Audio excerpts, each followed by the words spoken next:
آج governor house Gilgit میں civil اعزازات دینے کی پروقار تقریب منعقد ہوئی۔ گورنر گلگت بلتستان سید مہدی شاہ نے صدر اسلامی جمہوریہ پاکستان جناب آصف علی زرداری کی جانب سے مختلف شعبۂ زندگی سے تعلق رکھنے والے 6 افراد کو سول اعزازات سے نوازا۔ تقریب میں اعلیٰ حکام، سیاسی و سماجی شخصیات اور مختلف شعبۂ زندگی سے تعلق رکھنے والے افراد نے شرکت کی۔ شعبہ تعلیم اور سماجی تبدیلی میں نمایاں خدمات کے اعتراف میں ماہر تعلیم ڈاکٹر مولادات شفا کو ستارہ امتیاز عطا کیا گیا۔ شعبہ فنون بالخصوص نعت خوانی میں خدمات پر خواجہ علی کاظم مرحوم کو بعد از وفات صدرتی ایوارڈ برائے حسن کارکردگی سے نوازا گیا، جو ان کے والد نذیر احمد نے وصول کیا۔ شعبہ تعلیم میں غلام نبی کو تمغہ امتیاز سے نوازا گیا، جبکہ فنون لطیفہ، مصوری اور مجسمہ سازی کے شعبے میں عمران اللہ ہنزائی کو تمغہ امتیاز عطا کیا گیا۔ اسی طرح شعبہ ادب میں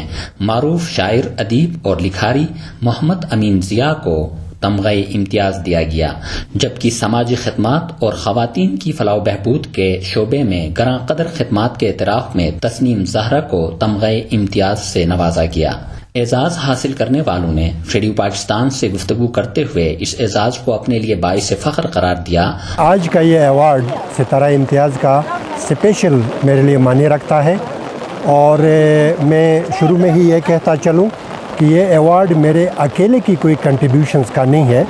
بلکہ میں نے جس ادارے کو پچھلے 20-22 سالوں میں خاص طور پہ لیڈ کیا ہے، آغا خان یونیورسٹی PDCN، آج میں یہ ایوارڈ ان تمام فیکلٹی، میرے فیکلٹی ممبران اور میرے سٹاف کی بہاف پہ، اور میرا ڈین جو میرا سپروائزر ہے آغا خان یونیورسٹی IED کا ڈاکٹر فرید پنجوانی، ان سب کے بہاف پہ میں اس ایوارڈ کو ریسیو کر رہا ہوں۔ زندگی کا پہلا جو تجربہ تھا وہ ریڈیو پاکستان سے ہی میں نے شروع کیا تھا۔ راولپنڈی سے میں فنا پروگرام کیا کرتا تھا،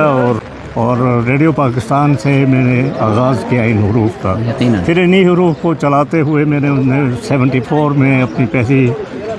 شنا پوئٹری کی کتاب چھاپی انہی حروف کے اوپر، تاکہ شنا سمجھنے والے، بولنے والے، پڑھنے والے اس کو، ان حروف کو اچھی طرح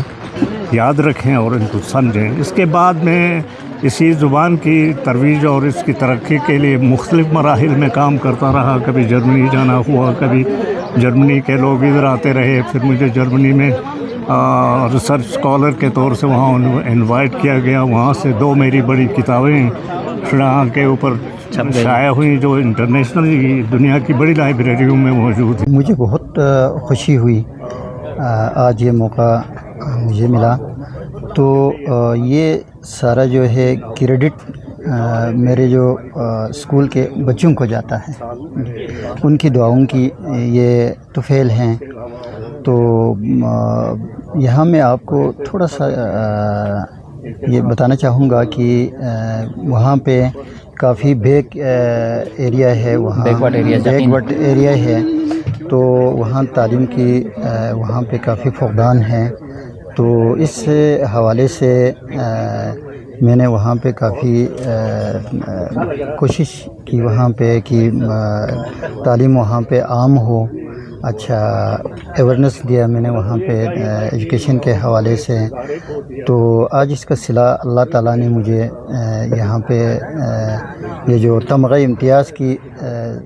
شکل میں مجھے دیا، تو مجھے بہت خوشی ہوئی۔ تو ریڈیو پاکستان کا شکریہ کہ آپ ہماری آواز بنے۔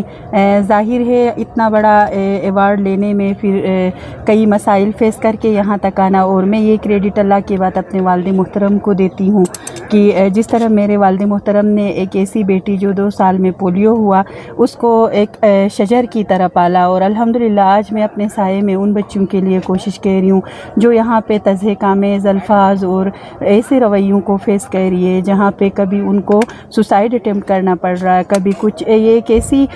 کہانی تھی جو 2019 میں ایک بچی سے میں نے سٹارٹ اپ لیا، جس کے دونوں بازو جو ہے وہ الیکٹرک شوک کی وجہ سے کٹ گئے تھے۔ اس کے لیے ہم نے شیلٹر کا آغاز کیا، اور الحمدللہ آج کوئی 28-30 پلس میں قلیل وسائل میں بچوں کو گلگت بلتستان کا پہلا ادارہ دارالہنر فاؤنڈیشن شیلٹر بھی دے رہا، تعلیم میں بھی ان کو سپورٹ کر رہا، ہنر میں بھی، اور میں انتہائی مسرت فیل کر رہی ہوں آج کے دن، اور یہ پیغام بھی دینا چاہتی ہوں ان تمام بہنوں کے لیے، ان تمام بیٹیوں کے لیے کہ اللہ رب العزت نے اگر آپ میں کوئی ڈسیبلٹی چھوڑی ہے، کوئی اس طرح کی نقص ہے، تو آپ ڈرے نہیں بلکہ آپ محنت کریں، آگے بڑھیں۔ کہتے ہیں نا کہ آپ کا ایک قدم کئی لوگوں کے لیے مثال بنتا ہے، تو میں ہمیشہ یہی پیغام ان بچیوں کو دیتی ہوں کہ تیری پختہ ارادے خود تیری تقدیر بدل دیں گی، تیری پختہ ارادے خود تیری تقدیر بدل دیں گی، تیری قسمت نہیں محتاج ہاتھوں کی لکیر۔